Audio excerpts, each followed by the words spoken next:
الصلاة والسلام عليك يا رسول الله وعلى آلك وأصحابك يا حبيب الله وعلى آلك وأصحابك يا حبيب الله. الصلاة والسلام عليك يا نبي الله الصلاة والسلام عليك يا نبي الله وعلى آلك وأصحابك يا نور الله وعلى آلك وأصحابك يا نور الله. نويت سنة الاعتكاف نويت السنة. اللہ پاک فرماتا ہے ان اللہ ملائکتہ یصلون علی النبی یا ایھا الذین آمنوا صلوا علیہ وسلموا تسلیما. حافظ قسطلانی رحمۃ اللہ علیہ فرماتے ہیں کہ اللہ پاک اپنے جلال، عظمت، بلند شان اور انتہائی بے نیاز ہونے کے باوجود اپنے محبوب پر درود بھیجتا ہے. فرشتے ہمیشہ عبادت میں رہنے کے باوجود حضور پر درود بھیجتے ہیں. اے لوگو، تم تو محبوب خدا کے محتاج ہو، تمہیں ان کی شفاعت چاہیے. انہی کی برکت سے تم دنیا میں عزت پاتے ہو، انہی کی برکت سے تم آخرت میں نجات پاؤ گے، انہی کی برکت سے آخرت میں کامیابی ملے گی. لہذا تم زیادہ حقدار ہو کہ اپنے محسن اور غمخوار آقا صلی اللہ علیہ وآلہ وسلم پر کثرت سے درود پڑھو. تم سے جہاں کا نظام، تم پہ کروڑوں سلام، تم پہ کروڑوں فنا، تم پہ کروڑوں درود. نافع ہو، دافع ہو تم، شافع ہو، رافع ہو تم سے بس لفظ خدا، تم پہ کروڑوں درود. صلو علی الحبیب صلی اللہ تعالی علی محمد صلی اللہ علیہ وآلہ وسلم. پچھلے 2-3 جمعہ کے بیانات میں ہم نے سنا تھا الحمدللہ رب العالمین. اس موضوع پہ بیان سنا، الحمدللہ ہم نے سنا، اور رب العالمین اس پہ ہمارا سے اگلا بیان ہوا تھا. الرحمن الرحیم مالک یوم الدین. آج ہم اس حوالے سے سنیں گے. توجہ سے سنیں گے تو بہت کچھ سیکھنے کا موقع ملے گا.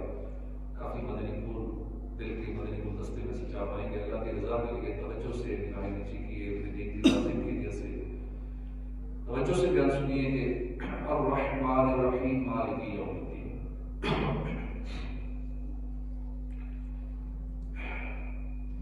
بہت مہربان، رحمت والا اور مالک یوم الدین، روز جزا کا مالک. قرآن کریم میں اکثر مقامات پر یہ حکمت بھرا انداز ہے کہ جہاں رب کائنات کی بے پناہ رحمتوں کا بیان ہوتا ہے، اس کے ساتھ ہی اللہ کے عذاب اور اس کے غضب اور اس کی گرفت کا بھی ذکر کر دیا جاتا ہے. مثلا ایک مقام پر اللہ پاک نے بشیر و نذیر آقا مدینے والے مصطفیٰ صلی اللہ علیہ وآلہ وسلم کو فرمایا نبی عبادی انی انا الغفور الرحیم وعنا عذابی هو العذاب العلیم. خبر دو میرے بندوں کو کہ بے شک میں ہی بخشنے والا مہربان ہوں اور میرا ہی عذاب دردناک ہے. قرآن کریم کے اس اسلوب سے پتہ چلتا ہے کہ ایک مسلمان کے لیے اللہ کی رحمت پر امید رکھنا ضروری ہے، اور اس کے ساتھ ساتھ اس کے غضب اور خفیہ تدبیر سے خوف زدہ رہنا بھی ضروری ہے. امام محمد غزالی نے اپنی کتاب منہاج العابدین میں خوف اور امید کو عقبۃ البواعث کا نام دیا ہے. یعنی خوف اور امید یہ دو ایسی چیزیں عبادت پر ابھارتی ہے۔ اس لیے ایک نیک اور عبادت گزار اچھا مسلمان بننے کے لیے ضروری ہے کہ ہم اللہ کی رحمت سے امید بھی رکھیں اور اس کی خفیہ تدبیر سے خوفزدہ بھی رہیں، اس کے غضب سے خوفزدہ بھی رہیں۔ سورہ فاتحہ جو پورے قرآن کا خلاصہ ہے، اس سورت کے اندر بھی یہی انداز رکھا گیا۔ اللہ پاک نے اپنی بے پناہ رحمتوں کا بھی ذکر فرمایا اور ساتھ یہ بھی بتا دیا کہ وہ روز جزا کا مالک ہے، لہذا اس کی پکڑ، اس کی بارگاہ میں پیشی کا خوف بھی رکھو۔ چنانچہ اپنی بے پناہ رحمتوں کا ذکر کرتے ہوئے رب کریم نے فرمایا الرحمن الرحیم، بہت مہربان رحمان۔ یہ دونوں الفاظ میں یہ رحم سے بنے، رحمان اور رحیم۔ رحم کا معنی ہے مہربانی کرنا، فضل کرنا، احسان کرنا۔ علماء کرام فرماتے ہیں اللہ پاک نے اپنی بے پناہ رحمتوں کا ذکر کرنے کے لیے، بیان کرنے کے لیے اپنی دو صفات کو بیان فرمایا، رحمان اور رحیم۔ اس میں اشارہ ہے کہ اللہ کی رحمت اس کے غضب پر حاوی ہے۔ سبقت رحمتی اعلیٰ بدل، میری رحمت میرے غضب پر سبقت رکھتی ہے۔ سبقت رحمتی اعلیٰ بدل، جب سے تو نے سنا دیا گیا، آسرا ہم گناہ گاروں کا اور مضبوط ہو گیا گیا۔ حدیث کی مشہور کتابیں ہیں بخاری شریف اور مسلم شریف، ان میں روایات موجود ہیں۔ رحمت دو جہان صلی اللہ علیہ وآلہ وسلم نے فرمایا کہ اللہ پاک کی 100 رحمتیں ہیں، ان میں سے صرف ایک رحمت اس نے اتاری جنوں، انسانوں، جانوروں اور کیڑے مکوڑوں وغیرہ میں ایک رحمت اتاری۔ اسی رحمت کے سبب یہ آپس میں ایک دوسرے پہ مہربان ہیں، رحم کرتے ہیں۔ یعنی اس دنیا میں کہیں بھی ہمیں کوئی رحم کا جذبہ نظر آتا ہے، جس انداز سے بھی رحمت، بھائی چارہ، مہربانی کہ یہ اچھے بیہیویئر، اچھے رویے نظر آتے ہیں، وہ سب اللہ کی اسی ایک رحمت کے سبب ہے، اسی ایک رحمت کا اثر ہے جو ہمیں نظر آتا ہے۔ ماں اپنے بچے سے پیار کرتی ہے، اسی رحمت کا ظہور۔ باپ کے دل میں بچوں کے لیے شفقت ڈالی ہے تو اسی ایک رحمت کا ظہور ہے۔ ننھی سی چڑیا اپنے بچے کے لیے دانا کتنے دور سے لاتی ہے، اس کے منہ میں ڈالتی ہے، اسی ایک رحمت کا اثر۔ درندے جو ہوتے ہیں چیرنے پھاڑنے والے وحشی جانور، شیر، چیتا وغیرہ، جن کا کام ہی چیرنا پھاڑنا ہے، یہ بھی اپنے بچوں پہ مہربان ہوتے ہیں، یہ بھی اسی ایک رحمت کا ظہور ہے۔ ماں اپنے بچے سے اتنا پیار کرتی ہے، اتنی قربانی دیتی ہے، یہ اظہار اور قربانی کا جذبہ یہاں تک کہ ماں اپنے بچے کے لیے جان بھی دے سکتی ہے، یہ اسی ایک رحمت کا ظہور ہے۔ رنج و آلام کو ٹالتا ہے خدا، بے سہاروں کو پالتا ہے خدا، بھر کے سورج میں نور کی کرنیں خاکداں کو اجالتا ہے خدا، اپنے نور کرم سے انسان کو تیرگی سے نکالتا ہے خدا۔ رحمت للعالمین جناب صادق و امین صلی اللہ علیہ وسلم نے فرمایا اس دنیا میں اللہ نے اپنی 100 رحمتوں میں سے صرف ایک رحمت کو اتارا، اور قیامت کے دن اللہ پاک 100 کی 100 رحمتیں پوری فرما دے گا۔ اللہ غور فرمائیے کہ جب ایک رحمت کا یہ اثر ہے کہ ماں اپنے بچے کے لیے جان قربان کر دیتی ہے، تو ان 100 رحمتوں کا عالم کیا ہوگا۔ مسلم شریف کی روایت میں آخری شخص جو جنت میں جائے گا، سارے جنت میں چلے جائیں گے، ایک رہ جائے گا، اس آخری شخص کی کیا کیفیت ہوگی؟ کبھی چلے گا، کبھی گرے گا، کبھی اسے آگ جلسائے گی، آگ سے نجات پائے گا۔ اب اس کے سامنے ایک خوبصورت درخت ہوگا اور اس درخت کے قریب ایک چشمہ جاری ہوگا، بندہ اس کرے گا مولا بس مجھے اس درخت تک پہنچا دے، میں اس کے سائے میں بیٹھوں، وہاں سے پانی پیوں، یا اللہ اور کچھ نہیں مانگوں گا، بس یہاں تک پہنچا دے۔ اللہ کریم اس کو وہاں تک پہنچائے گا۔ اللہ پوچھے گا کہ اگر تجھے وہاں تک درخت تک پہنچا دیا اور تو کچھ نہیں مانگے گا، کہ اللہ کچھ نہیں مانگوں گا، بس مجھے اس درخت تک پہنچا دے، اس کا پانی پی لوں۔ بندہ وعدہ کرے گا اللہ کچھ نہیں مانگوں گا، اس کو وہاں تک پہنچا دیا جائے گا، اس کے سائے میں بیٹھے گا، چشمے کا پانی پیے گا، اب اسے ایک اور خوبصورت درخت آگے نظر آئے گا، اب اس کا دل لگ جائے گا، صبر بھی ہو سکے گا، اس کرے گا مولا اس درخت تک پہنچا دے گا، میں اس کے بعد کچھ نہیں مانگوں گا۔ اللہ پاک سے پوچھے گا کہ واقعی تو کچھ نہیں مانگے گا، تو نے تو پہلے وعدہ کیا تھا کہ مزید کچھ نہیں مانگوں گا۔ بندہ عرض کرے گا مولا ایک اور کرم کر دے، بس آپ کچھ نہیں مانگو، بس وہاں تک پہنچا دے گا، اس کے بعد کچھ نہیں مانگو۔ وہاں پہنچے گا، درخت کے سائے میں بیٹھے گا، چشمے کا پانی پیے گا، اب اسے جنت کے دروازے کے قریب ایک اور درخت نظر آئے گا جو پہلے دونوں درختوں سے زیادہ خوبصورت ہوگا، اس کے پاس بھی ایک چشمہ جاری ہوگا، اس کا پھر دل لگ جائے گا، صبر نہیں ہو سکے گا، اس کرے گا مولا تھوڑا اور کرم کر دے گا، اس درخت تک پہنچا دے گا۔ اللہ پاک فرمائے گا تو نے وعدہ کیا تھا مزید کچھ نہ مانگے گا، بندہ عرض کرے گا مولا بس آخری سوال ہے، بس یہ یہاں تک مجھے پہنچا دے، اتنا کرم کر دے، اور کچھ نہیں مانگتا۔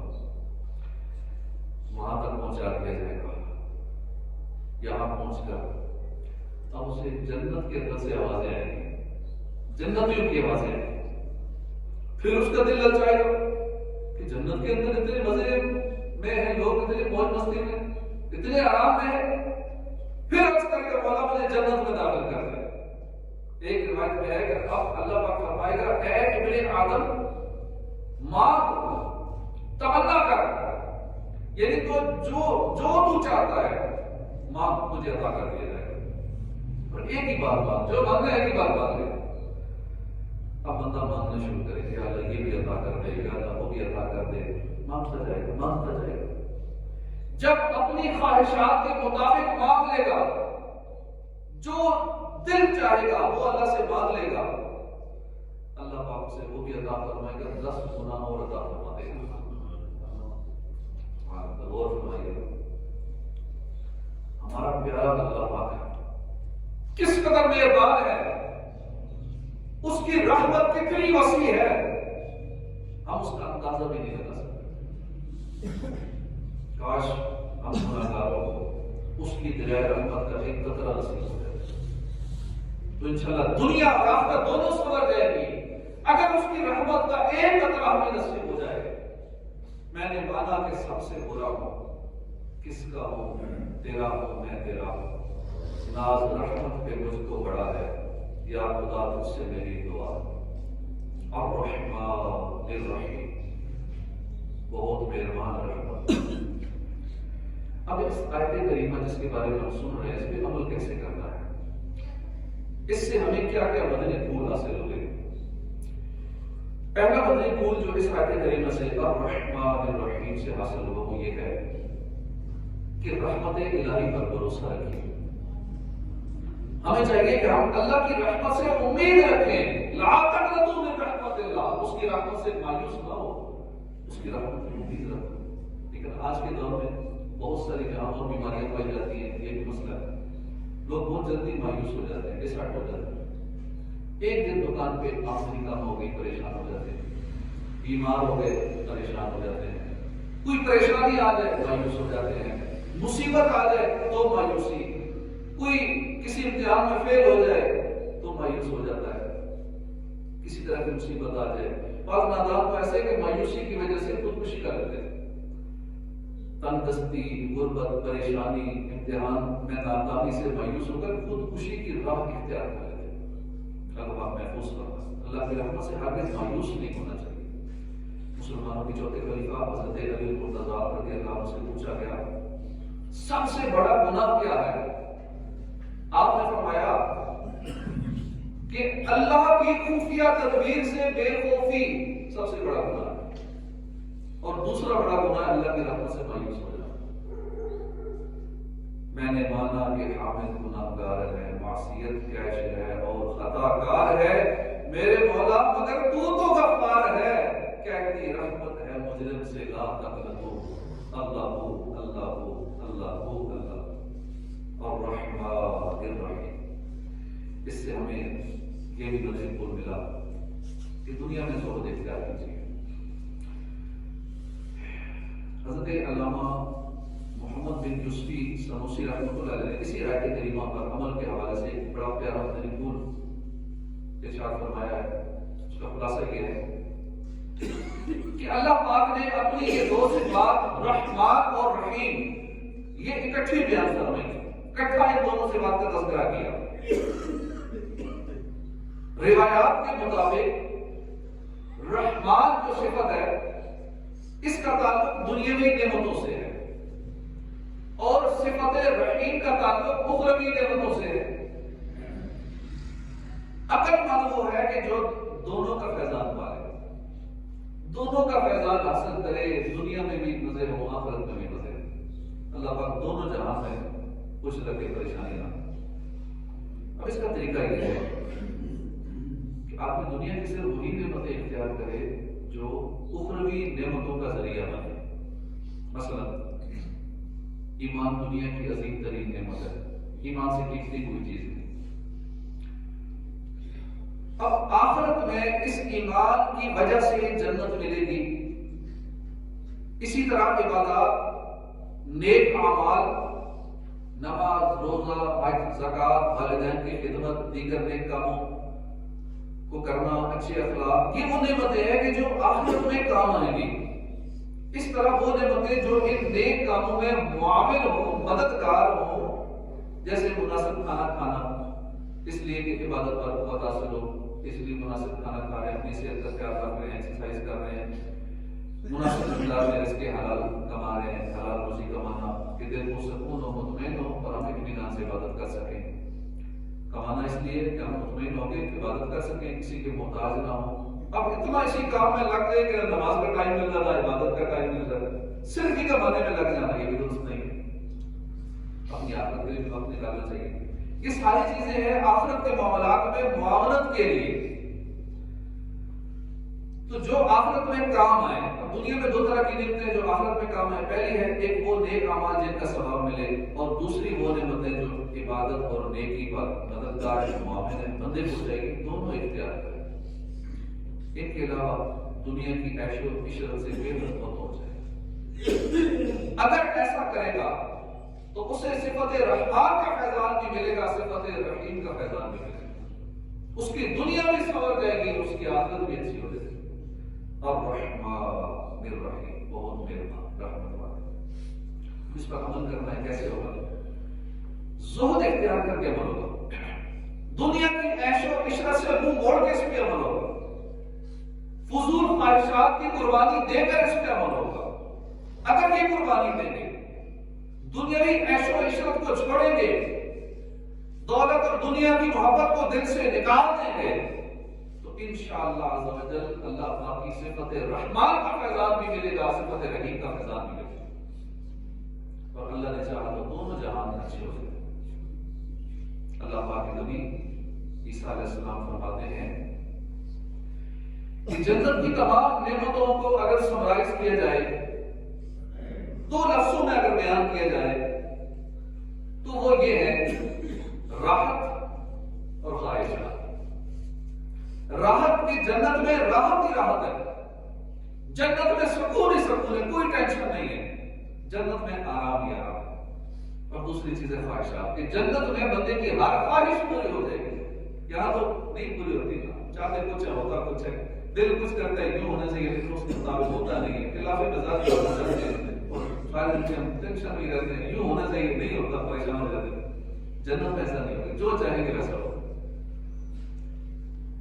یہ دو چیزیں یعنی راحت اور آرام، دنیاوی خواہشات اس دنیا میں چھوڑ دو، اللہ نے چاہا تو جنت میں داخلہ نصیب ہو جائے گا۔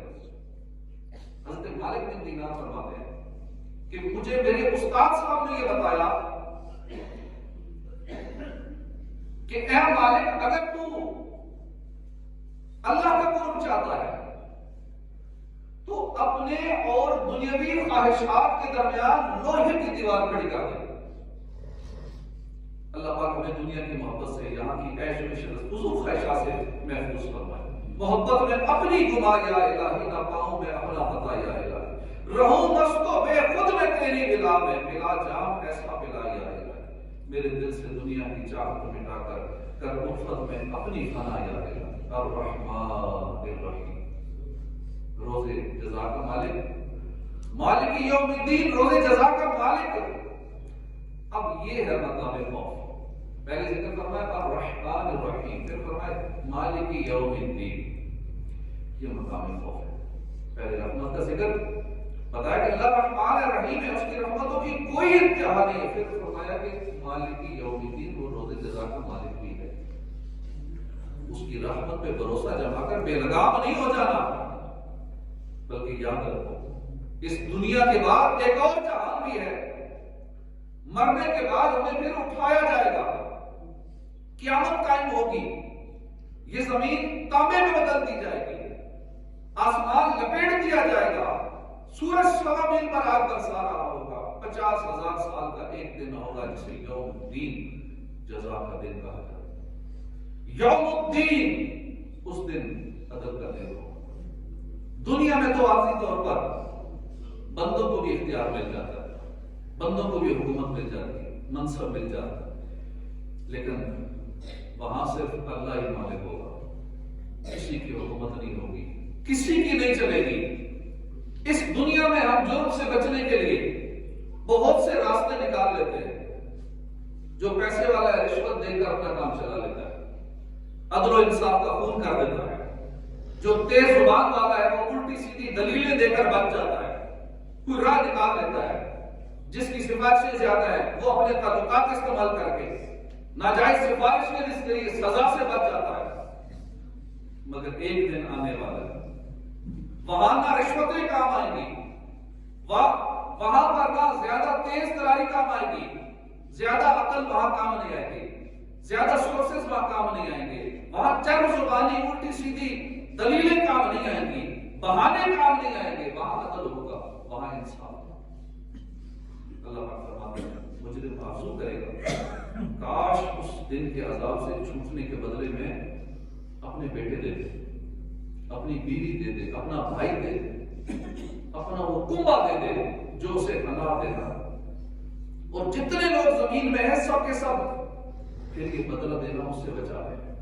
یعنی اس دن مجرم یہ تمنا کرے گا کہ مجھ سے فدیہ لے لیا جائے، اور فدیے میں چاہے میرے بھائی لے لے، میرے بیٹے لے لے، میری ماں لے لے، میں بچ جاؤں. ہر ایک کو اپنی بڑی ہوگی کہ میں بچ جاؤں. لیکن ہرگز نہیں، وہ تو بھڑکتی آگ ہے، کھال اتار دے گی. روایت میں ایک شخص روزے قیامت گناہوں سے انکار کر دے گا، کہے گا بولا میں نے تو یہ گناہ کیے نہیں. اللہ پاک اس کے عذاب کو حکم فرمائے گا، اس کے عذاب کے خلاف گواہی دینا شروع کر دے. بولا ہم گواہ ہیں، اس نے فلاں گناہ کیا تھا، فلاں گناہ کیا تھا. اور فرمایا کہ جب ہمارے اعضاء ہمارے خلاف گواہی دیں گے تو بچنے کی کون سی راہ ہوگی؟ اس لیے قیامت کا دن سخت ہولناک ہوگا. وہاں حساب دینا آسان نہیں ہے. دنیا میں جس کا حساب چکانا ہے چکا دیا جائے، جس کا لین دین کرنا ہے وہ دے دیا جائے. کسی کا قرضہ دبا لیا، کسی کے کاروبار میں دھوکہ دے دیا، اور بہت سارے معاملات میں لوگوں کے ساتھ فراڈ ایک روٹین بن چکی ہے. لیکن آخرت کا حساب بڑا سخت ہوگا. ایک ایک پیسے کا حساب ہوگا. ایک پیسہ کسی کا دبا لیا، 700 باجماعت نمازیں اس کے بدلے میں دینی پڑے گی، اپنی نیکیوں اس کو دینی پڑے گی، اگلے کے گناہ اپنے ساتھ لینے پڑیں گے.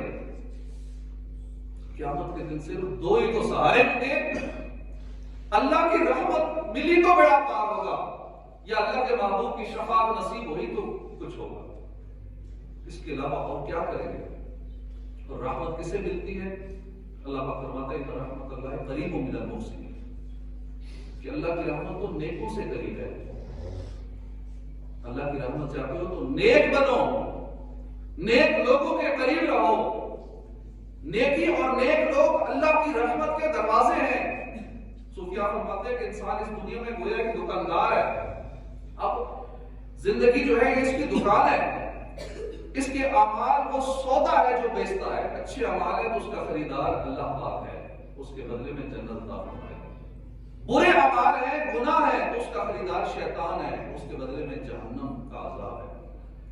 لہذا جو اللہ کی رحمت اور جنت کا طلبگار ہے اپنے اچھے اعمال کرے، نیکیاں کرے. انشاءاللہ قیامت والے دن رب رحمان الرحیم کی رحمت بھی ملے گی اور مصطفیٰ کریم کی شفاعت بھی ملے گی. اللہ نے چاہا تو جنت ٹھکانا ہوگا. باغ جنت میں محمد مسکراتے جائیں گے، پھول رحمت کے جڑیں گے، ہم اٹھاتے جائیں گے انشاءاللہ. مالک یوم الدین، روز جزا کا مالک. تقریباً سارے مفسرین کا یہی خیال ہے، یہی معنی بیان کیا ہے. البتہ علامہ بخاری رحمۃ اللہ نے اس جگہ ایک اور معنی کی طرف توجہ دلائی. فرماتے ہیں کہ حقیقت میں یوم الدین کا معنی ہے جزا کا دن. اور یہ ضروری نہیں کہ وہ قیامت کا دن ہی ہو، کیونکہ گناہوں کی سزا تو فوراً شروع ہو جاتی ہے. جیسے ہی بندہ گناہ کرتا ہے، حدیث پاک کے مطابق گناہ کرتے ہی اس کے دل پہ سیاہ نقطہ لگ جاتا ہے. گناہ کی سزا تو یہی سے شروع ہو گئی.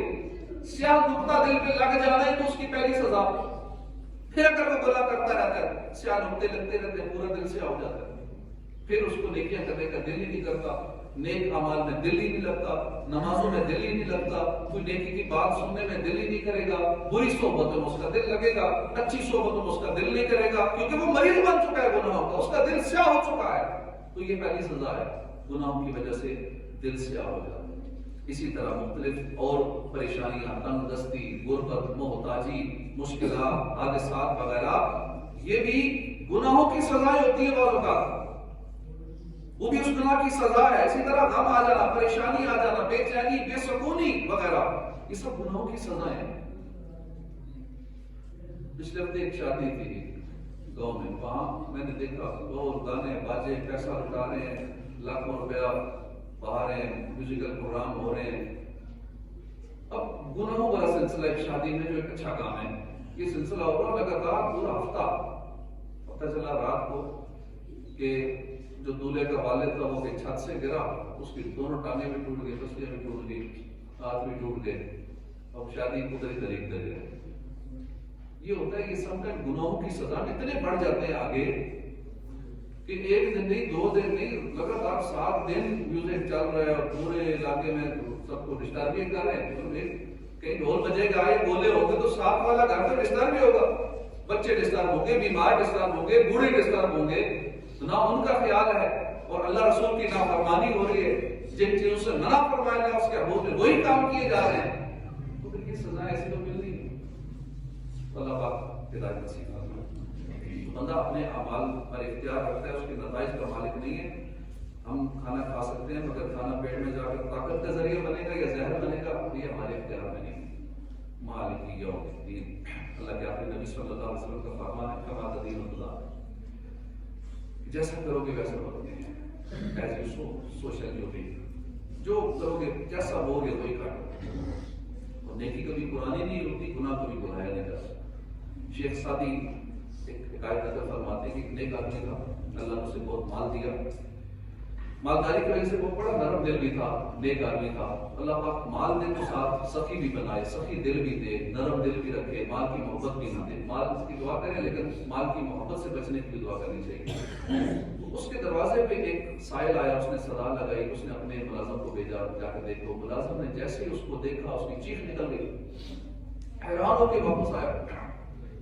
لیکن مجھے کیا ہوا؟ اس نے کہا کہ یہ معاملہ ہوا، یہ جو باہر فقیر آیا ہے کچھ سال پہلے یہ میرا مالک تھا، میں اس کا ملازم تھا، اور ایک دن اس کے دروازے پر ایک سائل آیا، فقیر آیا، تو اس نے اس کو دھکے دے کر گھر سے نکلوا دیا.